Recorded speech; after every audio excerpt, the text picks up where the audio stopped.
365 Days of Horsemanship, day 222. Yeah, quite a nice day today. It's cold again, it's dark again, it's raining again, it's late again. But I kind of took all these things in my stride today, which was nice. I think today I really thought a lot about boundaries. I know I talked a little bit about it in my video from yesterday.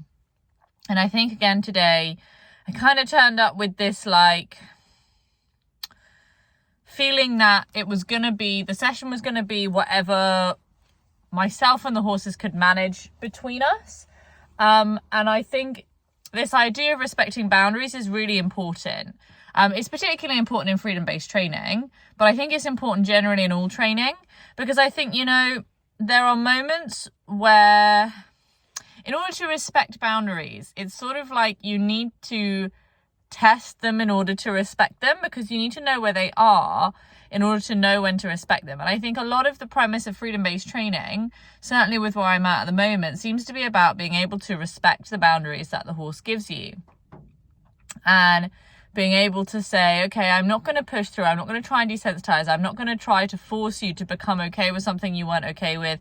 I'm not going to expect you to do things that are uncomfortable for you, but I'm going to keep asking about these things and finding out when and where it's acceptable for me to be. And by asking those questions over and over again and giving the answer of, okay, no problem, when I hit that boundary, and trying hard to notice where the boundary is and to leave or to change position or to finish asking that question before things get more difficult, over time that builds trust and rapport.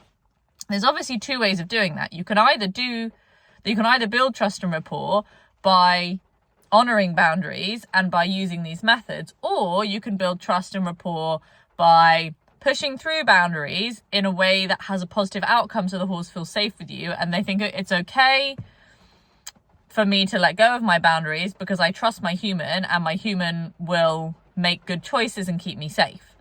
So if you're going to push through a boundary, you really need to know that you're going to be able to help that horse feel better. You're going to keep that horse emotionally and physically safe, and it's going to be a good outcome for everybody. And if you can do that multiple times, the horse will feel comfortable with you doing that. I think a lot of the problem comes with horses that have past trauma, who've been in situations where their boundaries have been pushed through to achieve a human goal or a physical outcome of a certain task, but actually they've not felt emotionally safe or emotionally good about the things that have happened to them. And so therefore they have really low trust. So even horses that are very obedient, they're not trusting, they are dominated. And so I think it's interesting because definitely today I was really aware of boundaries. And I think when I'm aware of those boundaries, it just helps me to be more relaxed and have less ego about things. So in the past, for example, with Lawrence today, he didn't really pick his head up very much from the grass. But that's okay. And in the past, I'd have expected that out of the session. I'd have thought the session wasn't a success unless he picked his head up from the grass, come over to me and looked at me. And actually, I realised that, the weather's kind of crummy today. It's been windy, it's been raining. It's his least favourite weather. And actually, he kind of probably just wants to dissociate into the grass. And that's okay. I can work with him around that. And so that's what I did, And there were moments where he would look up at me or he would sigh or whatever. And so I played around with that for a little while. And then I started playing around with having my nose on his chest and my hand on his chest. And actually that went really well because I wasn't expecting him to pick his nose up. I was just hoping that we could extend our tolerance of something, our acceptance of something that at the moment we're just tolerant of. We don't have very long before he'll move away. So, and today I had longer than I'd had before, which was great. And then I actually started having him come up to me. He came up to me. I gave him a little scratch around his ears.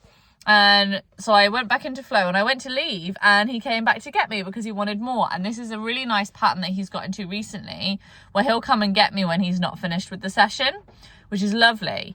And he knows that if he comes to get me, I will stay a little longer. So that was nice. We kind of played that pattern a few times. I tried to itch him a little bit under the rug. He wanted some scratches under the rug. But unfortunately, it's just raining too hard for me to take the rug off because he'll get too wet underneath. But tomorrow, I've got some time to be here in the daytime in the morning. And so I'm hoping I'll be able to get him up and put him actually in a stable where it's dry. And then I can give him a good groom in there and really like get all of his itchy spots. I think that'll be really enjoyable for both of us tomorrow. So I'm looking forward to that. But it was a really nice session.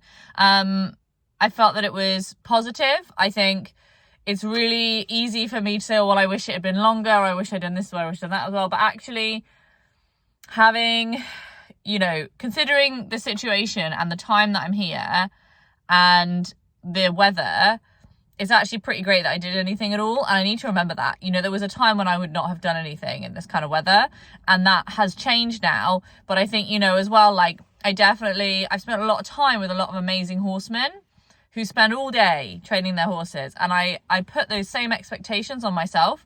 Well, I'm also working a full-time job and I don't have an indoor arena here. And so my opportunities are not the same. And so I'm putting these expectations on myself that are unrealistic. And I need to chill out and have fun and be happy about the things that I can do rather than constantly being self-critical of the things I didn't do. Because a lot of them are unrealistic anyway. So I had a really good session with Lawrence. I had a really nice session with Mia as well, actually. Just playing around with being in supportive leadership, walking around until she looked up or there was a focus change, being in flow, and then going back into supportive leadership, either when she moved unpredictably, she changed my position, or I came to 8 breaths. And that went nicely. And what I noticed is that I do think that consistently now for a while, when I compare to how things were, I think in the sort of early summertime of this year, she was ignoring me, like point blank ignoring me. And I'd spoken to Elsa about it, about the fact that I had like, you know, been so long. I think it was like 100 days ago. So yeah, I think it was around about day 100. It's about 2-3 months ago now. I'd spoken to Elsa about it and I had said, I just feel like she ignores me on purpose. And for like half an hour, I just walk around and nothing will happen. And I don't feel that way anymore. That's not something I've experienced regularly for quite a while. And that's really positive. That's a really positive change. I'm now in a place with her where when I'm in the field with her, she will pick her head up more often. And she has realised this pattern now that if I am walking and she wants me to stop walking, all she needs to do is look up.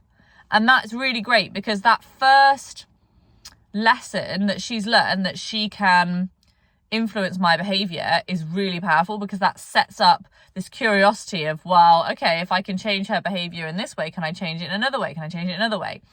So I'm hoping that, you know, that's the start of a good snowball.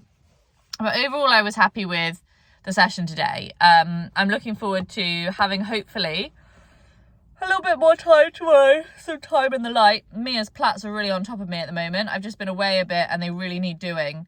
So I'm hoping to get those done tomorrow. So probably won't be able to have much horsemanship with her, unfortunately, but maybe I'll split them half and half and do half tomorrow and then half the day after tomorrow, because both days I'm able to be up in the light. And it just means maybe I'll get a bit of horsemanship done as well. I think at this point, probably an extra day is not going to make any difference. So yeah, I'm looking forward to it.